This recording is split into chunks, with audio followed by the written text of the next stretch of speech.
రాష్ట్ర ప్రభుత్వం ఇంకా మరి సోయికి వచ్చిందో లేదో నాకు తెలియదు, కానీ ఇంతసేపు గోదావరి నీళ్ళ మళ్లింపే అనుకుంటున్నాం. గోదావరి బనకచెర్ల ప్రాజెక్టులో కృష్ణా నీళ్ళ మళ్లింపు కూడా ఉంది.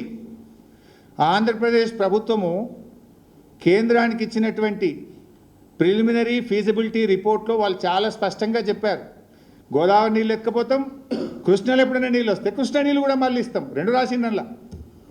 అంటే గోదావరి నీళ్ళలో తెలంగాణ గుండు కొట్టుడే, కృష్ణా నది నీళ్ళలో కూడా నాగార్జున సాగర్ కూడా లావట్కపోతామని చెప్పిండ్రు. That I will show. Nagarjuna Sagar కుడి కాలువ నుంచి ఏదైతే ఉందో 0 నుంచి 80 కిలోమీటర్ల వరకు ప్రస్తుతం ఉన్న కుడి కాలువను డబుల్ ద సైజ్ చేస్తారట. 2 అంతలు చేసి ఆ 80వ కిలోమీటర్ దగ్గర బొల్లపల్లి అనే రిజర్వాయర్ కడుతున్నాం. ఎప్పుడైనా నాగార్జున సాగర్లో వరదలు వచ్చినప్పుడు, నీళ్ళు ఎక్కువ ఉన్నప్పుడు మొత్తం నీళ్లు నాగార్జున సాగర్ నీళ్లను రోజుకు 2 టీఎంసీల చొప్పున తరలించి బొల్లపల్లిలకు పెట్టుకుంటాము అంటుండ్రు.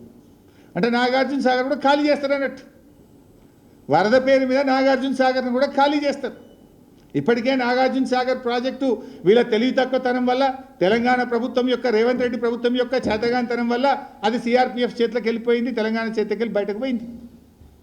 కృష్ణాలో ఎప్పుడైనా నీళ్ళు వస్తే నాగార్జున సాగర్కి వెళ్ళి రోజు 2 టీఎంసీలు తీసుకుపోయి బొల్లపల్లిలో పెట్టుకుంటాం, ఆడ 150 టీఎంసీలు రిజర్వాయర్ కడతామంటారు. అంటే ఇటు కృష్ణ నీళ్ళు లావట్టుకపోతారు, కృష్ణలో నీళ్ళు లేవనుకో అటు గోదావరి నీళ్ళు లావట్టుకపోతారట. అంటే 2 రకాలుగా తెలంగాణకు దెబ్బ తగులుతుంది. ఏ రకంగా చూసినా గోదావరి బనకచెర్ల ప్రాజెక్టు తెలంగాణకు మరణ శాసనం కాబోతా ఉంది. మిస్టర్ రేవంత్ రెడ్డి, ఇప్పటికైనా నిజాయితీగా పోరాడు, చిల్లర రాజకీయాలు బంద్ చేయి.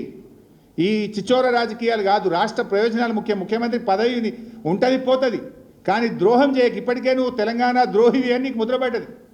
తెలంగాణ ఉద్యమంలో ఎన్నడూ జై తెలంగాణ అనలే, ఎన్నడూ రాజీనామా చేయలే. చరిత్ర పుటల్లో నువ్వు ఎప్పటికీ తెలంగాణ ద్రోహివే.